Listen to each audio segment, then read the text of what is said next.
तो बेटा सबसे पहले आप अपनी कॉपी के सबसे ऊपर वाले कॉलम में सेंटर में आप यहाँ पे सेंटर में आप लिखो लेसन प्लान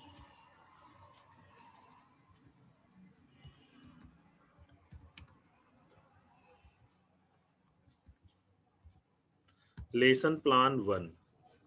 ये एकदम सेंटर में होगा बेटा, कॉपी के बीचों बीच लिखेंगे और इसको अंडरलाइन कर देंगे। ये हो जाएगा लेसन प्लान 1।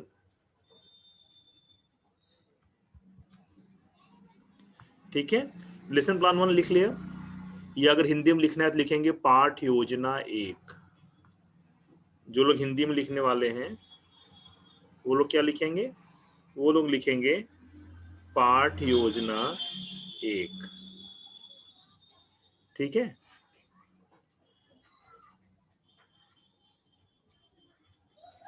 लिख लिया। अब पाठ योजना 1 लिखने के बाद सबसे पहले ऊपर आप लिखेंगे name of school, name of the school.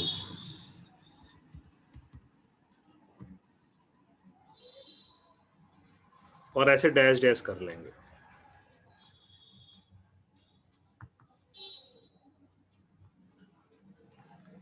Hindi में क्या लिखेंगे? विद्यालय का नाम।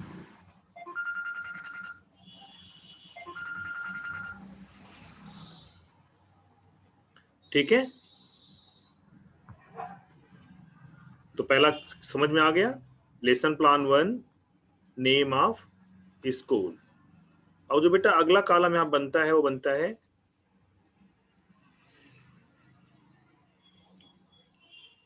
कक्षा का, क्लास का। तो यहां पे क्या लिख लेंगे? क्लास या कक्षा। कक्षा हम लेफ्ट साइड में लिखेंगे और राइट साइड में क्या लिख लेंगे? ये तो लेफ्ट साइड में क्लास हमने लिख लिया और राइट साइड में हम लोग लिख लेंगे इसी के ठीक बगल में पीरियड लिख लेंगे।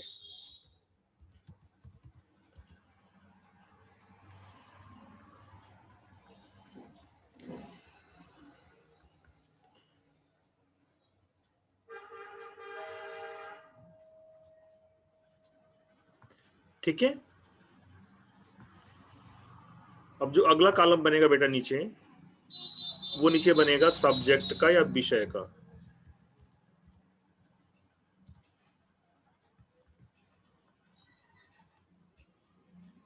इस तरह सब्जेक्ट का कॉलम बना लेंगे और इस साइड में हम लिख लेंगे सब सब्जेक्ट।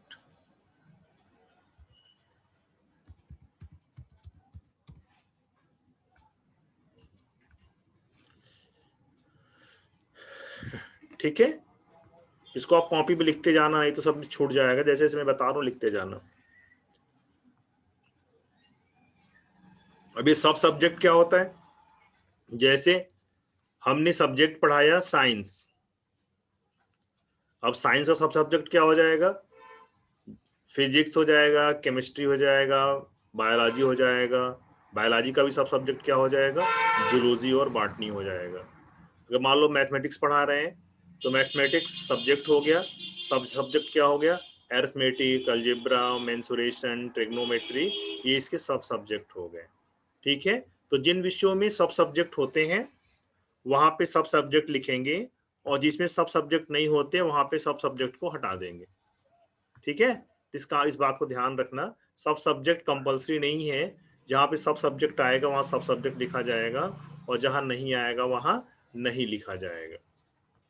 ठीक, अब जो बेटा जो अगला यहाँ टॉपिक बनता है उसका नाम है प्रकरण या टॉपिक।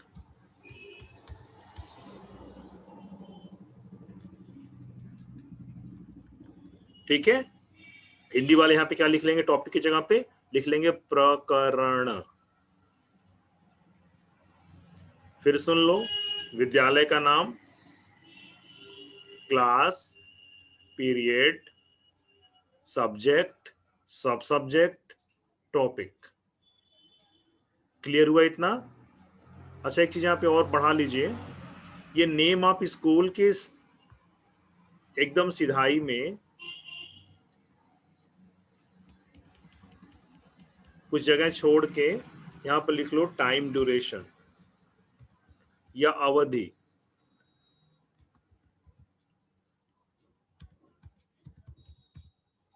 ठीक है, टाइम ड्यूरेशन या अवधि लिख लेंगे यहां पे। हिंदी में क्या लिख लेंगे? अवधि।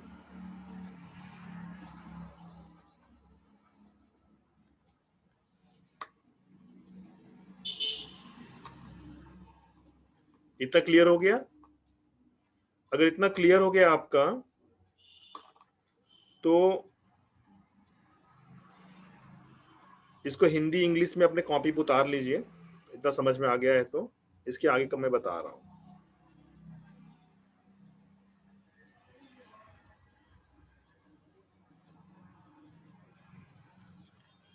ठीक है, एक बार फिर समझ लीजिए। नेम ऑफ स्कूल का मतलब किस स्कूल में आप पढ़ाने जा रहे हो उस स्कूल का नाम लिखोगे।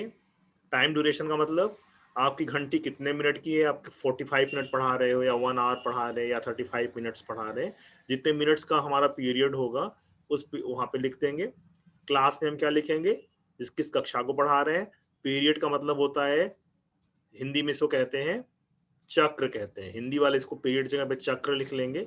चक्र का मतलब होता है घंटी से फर्स्ट पीरियड है कि सेकंड पीरियड है कि फोर्थ पीरियड है कि फिफ्थ पीरियड, टाइम टेबल में आपको पीरियड मिलता है, वो पीरियड यहाँ पे डाल लेंगे। सब्जेक्ट, किस सब्जेक्ट को आप पढ़ा रहे हैं। और टॉपिक का मतलब होता है प्रकरण, या आज क्लास में कौन सा पॉइंट या कौन सा टॉपिक हम डिस्कस करने वाले हैं।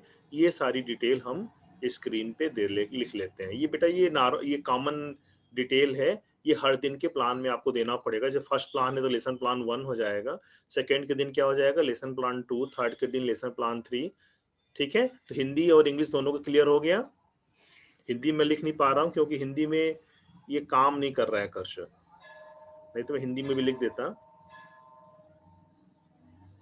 या रुको, मैं हिंदी में भी लिखने की कोशिश कर रहा हूँ, 1 मिनट।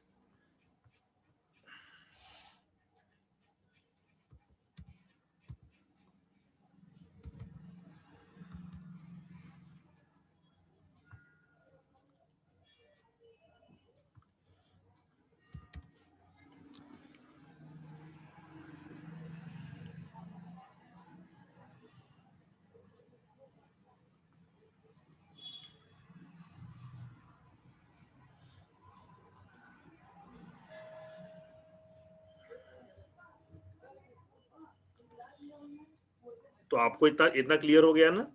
चलो भी मैं इसको हिंदी में भी कर दूंगा। हिंदी में करने के लिए थोड़ा सा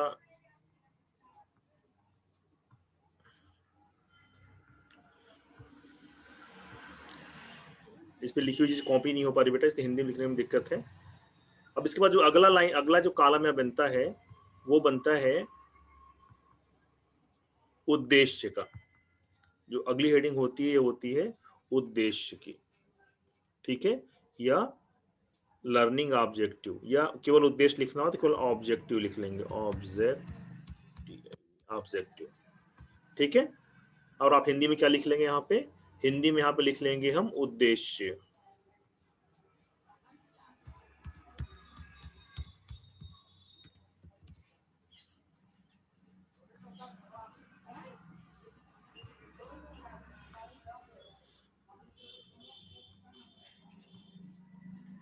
ठीक है, कॉपी पेस्ट हो नहीं पा रहा है, इसलिए लिख नहीं पा रहे, इंग्लिश में लिख नहीं रहा है, कॉपी पेस्ट हो नहीं रहा है। तो यहाँ पे ऑब्जेक्टिव हो गया उद्देश्य। और मैंने आपको बताया था कि मिनिमम 5 ऑब्जेक्टिव्स आपको इसमें लिखने होंगे, मैंने बताया था ना। तो वही बेटा यहाँ पे 5 ऑब्जेक्टिव्स आपको लिखने यहाँ पे पड़ेंगे। तो आप क्या करेंगे? अब इसके बाद यहाँ पे लिखेंगे कि ऑब्जेक्टिव 1 2 3 4 5 क्या है, यहाँ पे आप सीरियल नंबर डाल देंगे। ठीक है, क्या लिख लेंगे यहाँ पे? ऑब्जेक्टिव, और ऑब्जेक्टिव के नीचे आप सीरियल नंबर लिखेंगे 1 2 3 4 5।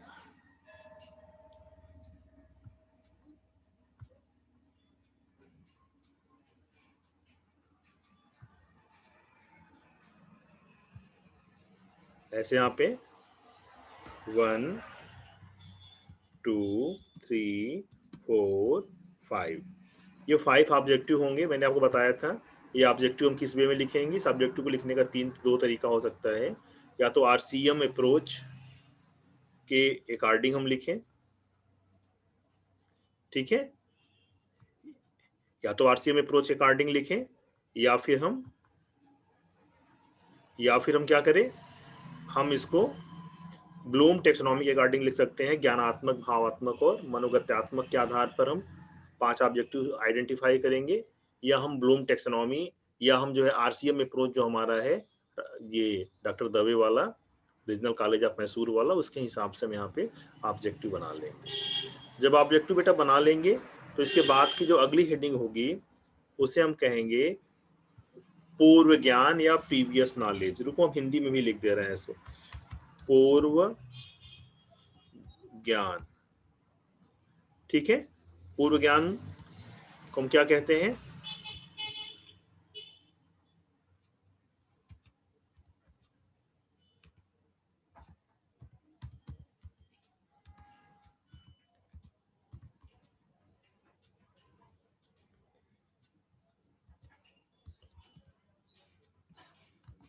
ठीक है।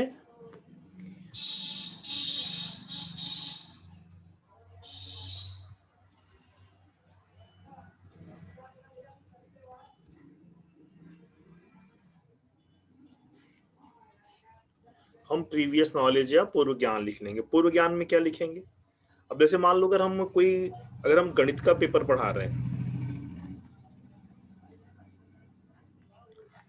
तो मान लो गणित में, मान लो अगर हम बच्चों को अगर हम पढ़ा रहे हैं, एलसीएम पढ़ा रहे हैं, तो एलसीएम पढ़ाने के लिए बच्चों का पूर्व ज्ञान क्या होना चाहिए, उनको टेबल आना चाहिए, ठीक है, उनको उनको जो है फ्रैक्शन आना चाहिए,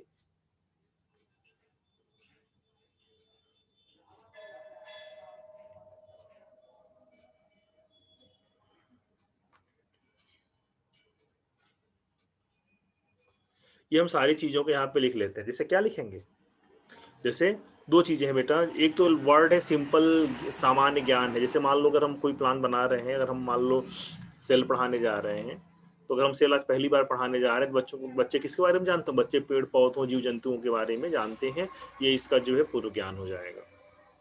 बात समझ रहे हो, तो हमें क्या डिसाइड करना पड़ेगा, बच्चे पहले से क्या जानता है उसको हम यहाँ पे लिख लेंगे। जब पूर्व ज्ञान हम लिख लेते हैं तो पूर्व ज्ञान को लिखने के बाद, या ऐसा करो पूर्व ज्ञान को पहले कर दो, पूर्व ज्ञान को ऑब्जेक्टिव से पहले कर लो तो ज्यादा अच्छा हो जाएगा। पहला पूर्व ज्ञान लिखो, पूर्व ज्ञान के बाद तब आप शैक्षणिक उद्देश्य लिखो, ठीक है। उद्देश्य के बाद जो अगली हेडिंग बनेगी वो बनेगी इंट्रोडक्शन की,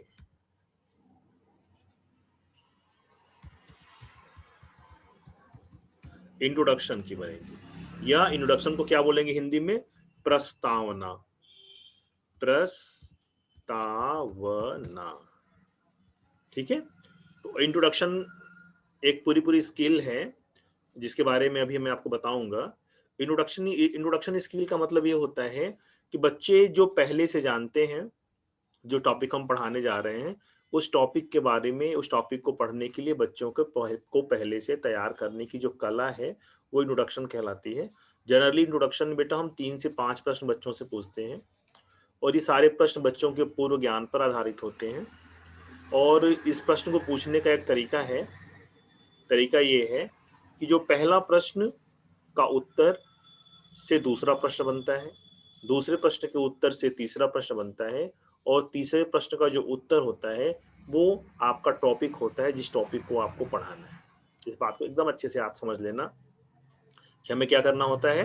पहला प्रश्न जो हम बच्चों से पूछते हैं उसका आंसर जो आता है, उसी आंसर से जुड़ा हुआ दूसरा प्रश्न होना चाहिए, दूसरे प्रश्न के आंसर से जुड़ा हुआ तीसरा प्रश्न होना चाहिए, या चौथा होना चाहिए, या पांचवा होना चाहिए, और लास्ट वाला प्रश्न का जो उत्तर हो वो टॉपिक के आसपास, टॉपिक का नाम आ जाए या टॉपिक के नाम के आसपास का कॉन्सेप्ट देने वाला होना चाहिए। इससे क्या होता है, इससे बच्चा आपके चैप्टर को पढ़ने के लिए तैयार हो जाता है। बात समझ में आ रही है, तो हमें ये काम करना चाहिए। इसको ये इंट्रोडक्शन का पार्ट है। इंट्रोडक्शन में हमें ये काम करना पड़ेगा, या प्रस्तावना, इसको हिंदी में क्या बोलते हैं, प्रस्तावना बोलते हैं। तो प्रस्तावना में ये काम करना पड़ेगा। तो प्रस्तावना के लिए हम क्या करते हैं, प्रस्तावना के लिए बेटा एक टेबल बनाते हैं। हम टेबल आपको बना के दिखा दे रहे हैं, ऐसे ही टेबल हम प्रस्तावना के लिए बनाते हैं।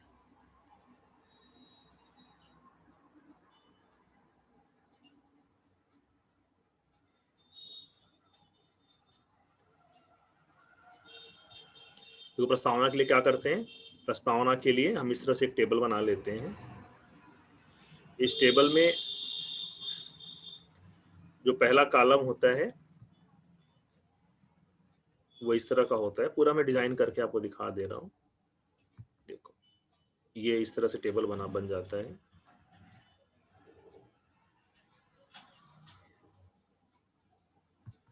इस तरह से दो टेबल हम बना लेते हैं। ये टेबल बन गया। पहले हम क्या लिखते हैं, पहले में हम लिखते हैं सीरियल नंबर। पहले हम क्या लिखेंगे, सीरियल नंबर। इसमें पहले खाने में हम लिख लेते हैं सीरियल नंबर। ठीक है। दूसरे खाने में क्या लिखते हैं, दूसरे खाने में लिखते हैं टीचर स्टेटमेंट।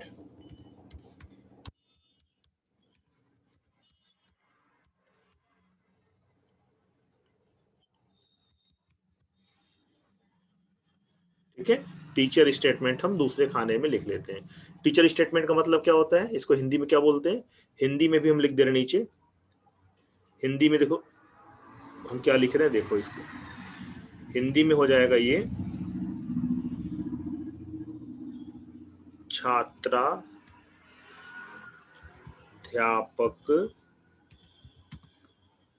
कथन।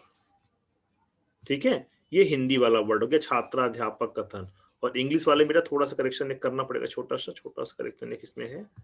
इसको हम टीचर नहीं कहते, इसको हम प्यूपिल टीचर कहते हैं। प्यूपिल टीचर स्टेटमेंट। ठीक है, तो ये क्या हो जाएगा, ये प्यूपिल टीचर स्टेटमेंट हो जाएगा। और ये छात्राध्यापक कथन हिंदी में इसको कहते हैं। और जो यहाँ पे लिखते हैं इसको लिखते हैं स्टूडेंट रेस्पॉन्स।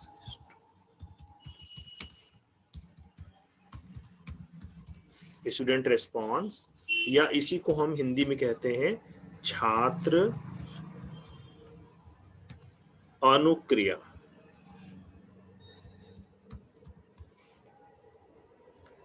क्लियर हुई बात।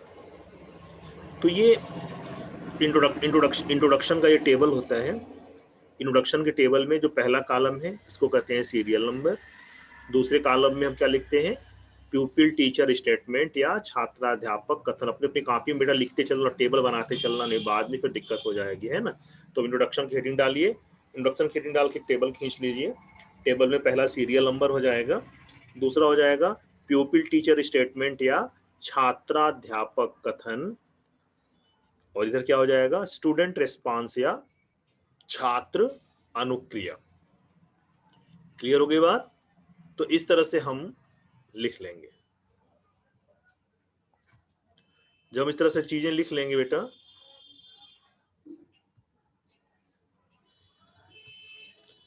तो ये हमारा ये इंट्रोडक्शन का टेबल बन गया। अब इस टेबल का जो पहला पार्ट होगा बेटा, यहाँ पे जो क्वेश्चन नंबर 1 हम लिखेंगे, ये क्वेश्चन नंबर 1 जो हम लिखेंगे वो क्वेश्चन नंबर 1 हम बेटा यहाँ पे जो हमको बच्चों से प्रश्न पूछना है उस प्रश्न को हम यहाँ पे लिख लेंगे।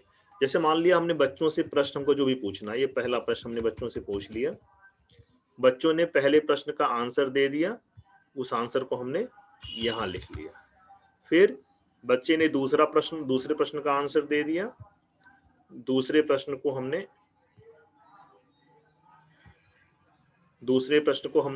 फिर लिख लिया। फिर बच्चों ने तीसरे प्रश्न का आंसर दिया, तीसरा प्रश्न हमने यहाँ पे फिर लिख लिया। ऐसे ही प्रश्नों का उत्तर आंसर चलता रहता है। मैंने बताया था इंट्रोडक्शन में वैसे तो कितने भी प्रश्न बना सकते हैं, लेकिन जो एक आइडियल जो सिस्टम है वो 3 से 5 प्रश्नों का है। हमें 3 से 5 प्रश्नों का निर्माण हमें जनरली करना चाहिए, और 3 से 5 प्रश्न का निर्माण अगर हम कर लें तो इंट्रोडक्शन पूरा हो जाता है। जैसे मैं कुछ एग्जांपल देके बताऊं, जैसे हमने पहला प्रश्न पूछा कि हमारे मनुष्य को जिंदा रहने के लिए किन चीजों की आवश्यकता पड़ती है। तो बच्चे ने क्या कहा? बच्चे ने कहा फूड, एयर एंड वाटर। बच्चे ने क्या आंसर दिया? बच्चे ने आंसर दिया खाना, पानी और हवा। अब जैसे मान लो अगर हमें न्यूट्रिशन पढ़ाना है तो हम इसमें से खाना वाला पार्ट ले लेंगे, ठीक है। अगर हमें पानी पढ़ाना है, वाटर हमें पढ़ाना है, तो हम यहाँ से पानी चूज कर लेंगे। मान लो बच्चे अगर हमें कोई एयर पोल्यूशन या कुछ और पढ़ाना है तो हवा चूज कर लेंगे। अब दूसरा प्रश्न हमें उसी हिसाब से बनाएंगे, हमें जिधर जाना है। जैसे मान लो अगर हमें न्यूट्रिशन पढ़ाना है तो हम अगला प्रश्न क्या बना लें? अगला प्रश्न बना लेंगे कि खाने में कौन कौन सी चीजों को हम खाते हैं, ठीक है। अब बच्चे ने क्या बताया? बच्चे ने बताया चावल, रोटी, दाल, पनीर। बच्चा ऐसे बताएंगे। अगर कुछ बहुत बड़े बच्चे हैं तो क्या बताएंगे? वो बताएंगे कार्बोहाइड्रेट। जैसे मान लो कक्षा 6 के बच्चे अगर इसका आंसर देंगे तो क्या देंगे? ये बताएंगे दाल, चावल, सब्जी, रोटी, पराठा, पिज्जा, बर्गर। इसका एग्जाम्पल देंगे। लेकिन अगर एक अच्छा ये क्लास 9-10 के बच्चे हैं तो वो क्या बोलेंगे कि हम फूड में क्या लेते हैं? हम फूड में कार्बोहाइड्रेट लेते हैं, प्रोटीन लेते हैं, फैट लेते हैं, विटामिन्स लेते हैं। ये सारी बातें वो करेंगे, ठीक है। तो जैसे मान लो अगर हमें बच्चों ने कहा दाल, चावल, रोटी, सब्जी। मान लो बच्चों ने कहा, हमें बच्चों को मान लो कार्बोहाइड्रेट के लिए पढ़ाना है, तो हम अगला प्रश्न क्या बना लेंगे? रोटी में कौन सा पोषक तत्व पाया जाता है। मान लो घर में प्रोटीन पढ़ाना है तो प्रश्न क्या बना लेंगे? दूध में कौन सा पोषक तत्व पाया जाता है, या दाल में कौन सा पोषक तत्व पाया जाता है। मान लो हमें खनिज लवण के बारे में पढ़ाना है या हमें विटामिन के बारे में पढ़ाना है, तो हम पूछ लेंगे कि हरी सब्जियों में कौन कौन से पोषक तत्व पाए जाते हैं। तो हमको जो भी पढ़ाना है बेटा, उस तरह से हमारा दूसरा प्रश्न बन जाएगा, ठीक है। तो जैसे मान लो हमने पूछा रोटी में कौन कौन सा पोषक तत्व पाया जाता है, तो बच्चों ने कहा, बच्चे या तो चुप हो जाएंगे। मान लो तीसरा प्रश्न हमने पूछा बच्चों कौन कौन से पोषक तत्व रोटी में पाए जाते हैं। जैसे मान लो क्लास 6 के बच्चे हैं तो क्या होंगे? बच्चे चुप हो जाएंगे क्योंकि वो कार्बोहाइड्रेट के बारे में नहीं जानते। तो बेटा अब हमारा चौथा काम ये होगा कि अब यहाँ पे हम स्टेटमेंट ऑफ ऑब्जेक्टिव दें और बोलें कि बच्चों रोटी में कार्बोहाइड्रेट पाया जाता है। आज हम लोग कार्बोहाइड्रेट का विस्तृत अध्ययन करेंगे अगर हमें कार्बोहाइड्रेट पढ़ाना है तो, ठीक है। और जैसे मान लो एक अगर कक्षा बड़े बच्चे हैं, बच्चों ने बता दिया कि रोटी में कार्बोहाइड्रेट पाया जाता है, तो इसका मतलब हुआ कि बच्चे प्रीवियसली कार्बोहाइड्रेट के बारे में जानते हैं। तो आप क्या बोलेंगे? आप बोलेंगे कि आज हम लोग कार्बोहाइड्रेट के विभिन्न भागों के बारे में अध्ययन करेंगे। हम इस बात को बोल लेंगे। बात समझ में आ रही है? तो इस वे में हम बातचीत करेंगे, इस वे में हम समझने का काम करेंगे, ठीक है। तो ये सारी चीजें हैं बेटा जिसको हमको समझना पड़ेगा, हमको जानना पड़ेगा। तो ये एक पैटर्न मैंने बताया इंट्रोडक्शन हम कैसे लिखते हैं। अब इसके बाद का जो बेटा जो अगला इसका जो अगली हेडिंग बनती है इंट्रोडक्शन के बाद, उसे कहते हैं स्टेटमेंट ऑफ ऑब्जेक्टिव।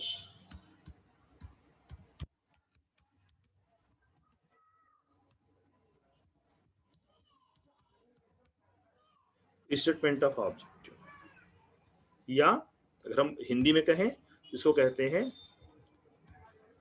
उद्देश्य कथन। क्या कहते हैं इसको?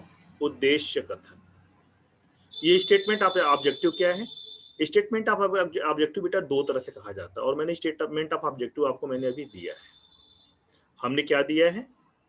हमने आपसे कहा अभी कुछ देर पहले, जैसे मान लो बच्चे छोटे क्लास के हैं और अगर उनको नहीं पता है कि रोटी में पोषक तत्व तो कार्बोहाइड्रेट पाया जाता है, या दाल में पोषक तत्व प्रोटीन पाया जाता है, और हमें मान लो आज कार्बोहाइड्रेट या प्रोटीन पढ़ाना है, तो हम बच्चों से कहेंगे, अब यहाँ पे बच्चे आंसर नहीं दे पाए, यानी समस्यात्मक हो गया, प्रॉब्लमेटिक क्वेश्चन हो गया, तो हम ब्रैकेट में लिख देंगे समस्यात्मक, और यहाँ उत्तर हम देंगे कि उस आंसर, उस क्वेश्चन का आंसर हम खुद से देंगे, और कहेंगे स्टेटमेंट ऑफ ऑब्जेक्टिव में बोलेंगे हम कि रोटी में कार्बोहाइड्रेट पाया जाता है, आज हम लोग कार्बोहाइड्रेट का विस्तृत अध्ययन करेंगे। ठीक है, और मान लो अगर इसको हम, और मान लो बच्चों ने सारे प्रश्न का आंसर दे दिया, सिर्फ हम इतना ही बोलेंगे कि आज हम लोग कार्बोहाइड्रेट का विस्तृत अध्ययन करेंगे, या अगर इंग्लिश में कहना है तो हम कह लेंगे today we shall deep study about carbohydrate. ठीक है, लाइन एकदम लिख लो बेटा, क्योंकि लाइन यही लिखनी है आपको। इंग्लिश में क्या लिखना है, we shall deep study about dash dash dash. जो भी चैप्टर आप पढ़ाओगे, जो भी आपको टॉपिक पढ़ाना है, उस टॉपिक का नाम वहां लिख लेंगे। कार्बोहाइड्रेट पढ़ाना है, वाटर पढ़ाना है, इलेक्ट्रिसिटी पढ़ाना है, मैग्नेट पढ़ाना है, ठीक है, ट्रिग्नोमेट्री में कुछ पढ़ाना है, सिंपल इक्वेशन पढ़ाना है, क्या पढ़ाना है वो अबाउट के बाद आ जाएगा। ऐसे हिंदी में क्या हो जाएगा, आज हम लोग डैश डैश डैश का विस्तृत अध्ययन करेंगे। हिंदी में भी लिख लो, आज हम लोग डैश डैश डैश डैश का विस्तृत अध्ययन करेंगे।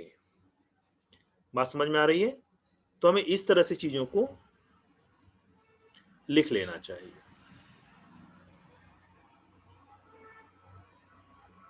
ठीक है, तो बेटा ये तो एक पैटर्न हो गया स्टेटमेंट ऑफ ऑब्जेक्टिव का। अभी तक पढ़ाने वाला काम नहीं चल रहा है, अभी तक हम लोगों ने केवल ऑब्जेक्टिव डिसाइड किया है, हम लोगों ने इंट्रोडक्शन का पार्ट लिखा है, हम लोगों ने भी पढ़ाने का स्टेटमेंट किया। यहाँ तक का काम पढ़ाने से पहले का है। ठीक है, एक बार सारे लोग अपने अपने को अनम्यूट कर लो, और यहाँ तक में किसी को कोई डाउट हो तो डिस्कस हमसे कर लो।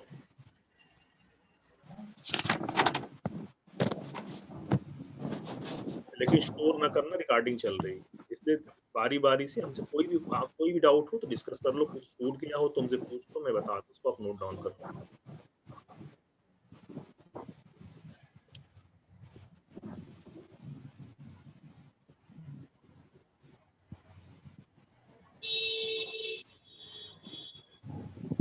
सर ये प्रीवियस नॉलेज वाला टॉपिक ऑब्जेक्टिव से पहले लिखना है ना?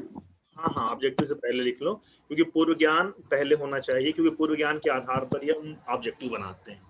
तो उद्देश्य के पहले पूर्व ज्ञान लिखना है, प्रीवियस नॉलेज उद्देश्य से पहले होगा।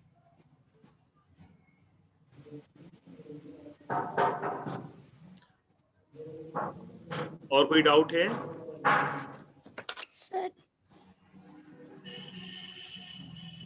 सर ये ऑब्जेक्टिव कैसे लिखेंगे?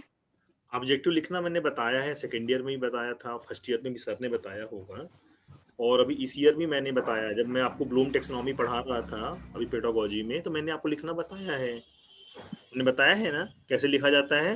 Learner will able to dash dash dash, छात्र डैश डैश डैश सकेंगे। जो भी आपके ऑब्जेक्टिव होंगे इसी के बीच में जाएंगे।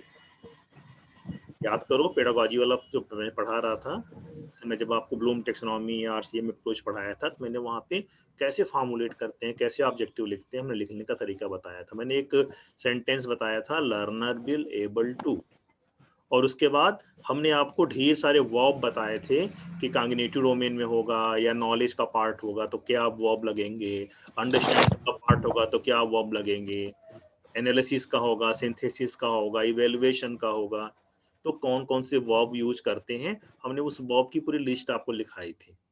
तो आप क्या करेंगे, अपने पेडागोजिकल एनालिसिस में आपने जो ऑब्जेक्टिव्स बनाए हैं उस ऑब्जेक्टिव को इस वे में आप लिख लेंगे। ठीक है, जो वर्ब वहां पे लिखवाए गए, उस जो एक्शन वर्ब लिखवाए गए थे, तो जैसे कुछ एक्शन वर्ब को हम याद कराएं आपको, जैसे recall, to know, to explain, to describe, to understand, लिखवाया था ना, समझ सकेंगे, जान सकेंगे, परिभाषा दे सकेंगे, अंतर कर सकेंगे, इस तरह के जितने भी हमने एक्शन वर्ब लिखवाए थे, जो क्रियाएं लिखवाई थी, उन क्रियाओं को जोड़ के हम वाक्य बना लेंगे। जैसे हमने बना लिया, छात्र कोशिका की संरचना समझ सकेंगे। Learner will able to understand structure of cell.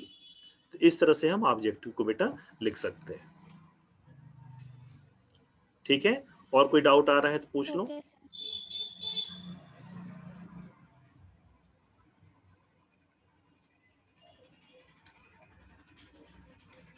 कोई डाउट अगर आ रहा है कहीं पर भी तो हमसे डिस्कस आप कर लो।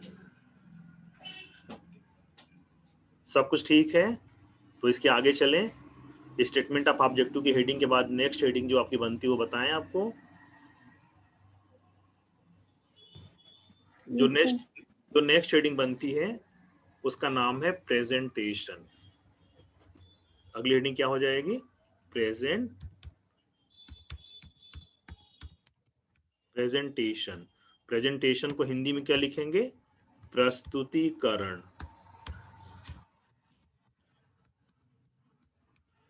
प्रस्तुतिकरण लिखेंगे। ठीक है, प्रस्तुतिकरण। प्रस्तुतिकरण अब यहाँ से बेटा पढ़ाने का हमको डिजाइन बनानी पड़ती है। प्रस्तुतिकरण के लिए हमें क्या करना पड़ेगा? प्रस्तुतिकरण के लिए हमें सबसे पहले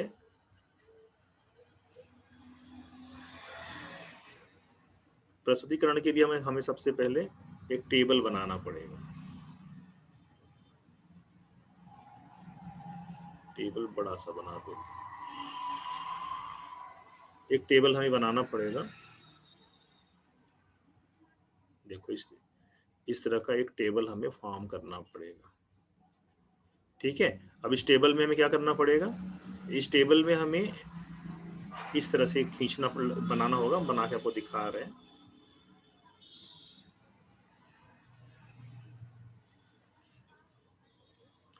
इसमें जो बेटा जो पहला कॉलम बनता है उसमें हेडिंग लिखते हैं शिक्षण बिंदु, और दूसरे कॉलम में बेटा हम लिखते हैं, ये थोड़ा सा बड़ा कॉलम बनाते हैं, इसको खूब बड़ा सा बना लेंगे ऐसे।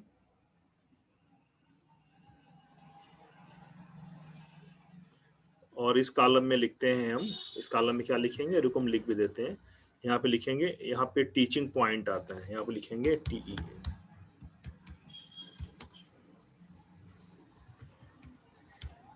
टीचिंग पॉइंट्स या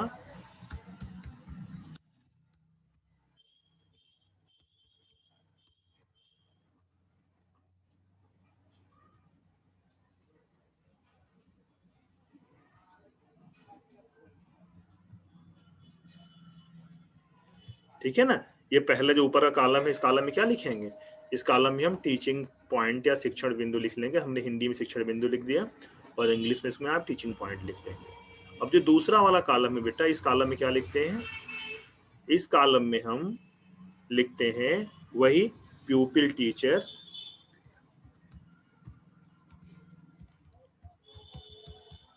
स्टेटमेंट। प्यूपिल टीचर स्टेटमेंट यहाँ लिख लेंगे।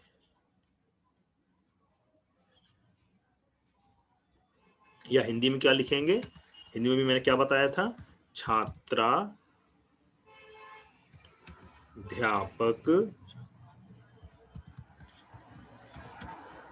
कथन। और जो दूसरा यहाँ पे कॉलम बनेगा, यहाँ पे जो एक कॉलम और बनेगा ऐसे, इस वाले कॉलम में हम क्या लिखेंगे? इस वाले कॉलम में लिखेंगे स्टूडेंट रेस्पॉन्स।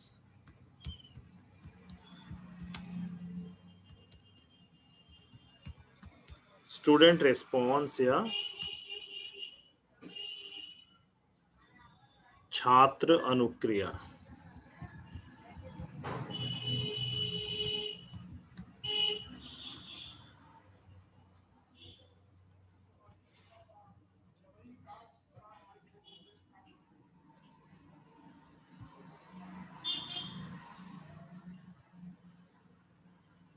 ठीक है। जो तीसरा कॉलम बेटे बड़ा इंपॉर्टेंट कॉलम है और इतना मैटर इसमें आ नहीं पाएगा, तो तीसरे कॉलम की बात हम ऊपर लिख दे रहे हैं या इसी में लिखते हैं, जितना छोटा होगा देखा जाएगा। तो इस वाले कॉलम में क्या लिखते हैं? इस वाले कॉलम में लिखते हैं मेथड्स,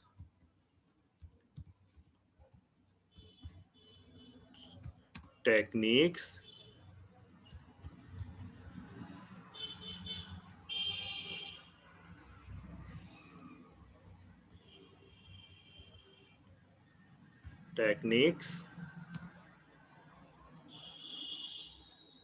विधि प्रविधि और टीचिंग एड।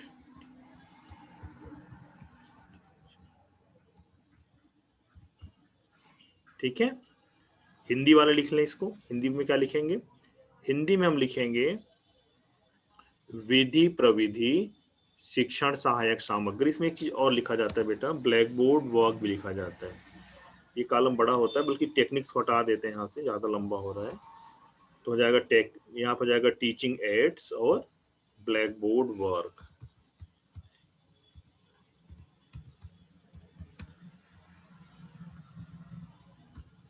ठीक है। हिंदी में क्या हो जाएगा? हिंदी में हो जाएगा विधि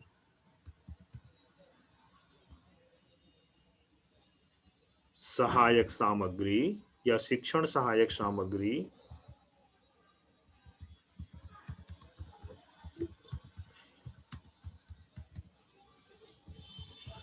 सामग्री श्यामपट्ट कार्य।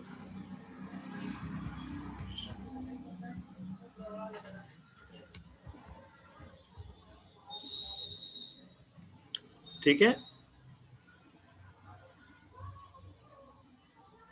ये बेटा सारी चीजें हम लिख देंगे तो हमारा क्या हो जाएगा? ये हमारा टीचिंग एड का काम हो जाएगा। ये हमारा पूरा बेटा टेबल है। प्रेजेंटेशन के टेबल में कितने पार्ट होते हैं? पहला होता है टीचिंग पॉइंट, दूसरा होता है प्यूपिल टीचर स्टेटमेंट, तीसरा होता है स्टूडेंट रेस्पॉन्स और चौथा होता है methods, teaching ads and black board work. ये सारा काम ये तीसरे पार्ट में हम करते हैं। ठीक है। जब टेबल बनाएंगे तो पहला टेबल सबसे छोटा होगा, दूसरा टेबल बड़ा होगा क्योंकि यहाँ पे स्टेटमेंट लिखने होते हैं, और तीसरा टेबल थोड़ा सा छोटा होगा, चौथा टेबल उसी के बराबर होगा। इस तरह से हम टेबुलेशन बना लेते हैं जो आपकी स्क्रीन के सामने अभी शो हो रहा है।